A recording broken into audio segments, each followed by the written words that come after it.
Samtang ginantang pinilis tinimbang, giring-giring aninipot, ginuntan kas kanindot.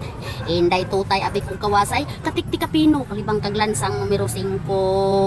Orasyon para sa tanang libakirang, bisag wa kahibaw sa tibuok ng istorya po, naan pagyod nila tubag. Mga basa mo ba? Kung magsugod na gani og tapok, sila dayon ang mauna og bida, mura jud rabag tinuod tanang gipang istorya tubag. Mga basa mo ba?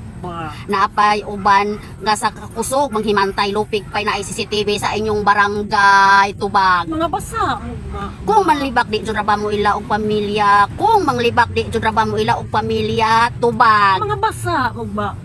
Mga libakira nga apaso na lang sa bana tungod sa sigig panglibak nila tubag. Mga basa mo ba? Naapay uban nga og mag-away na og ipabarangay di jud ra ba mo to nga tubag. Basa mo ba? Kusog kaayo magpakatag sa mga kaila bisag wa jud kahibaw sa tibuok istorya tubag. Mga basa mo ba?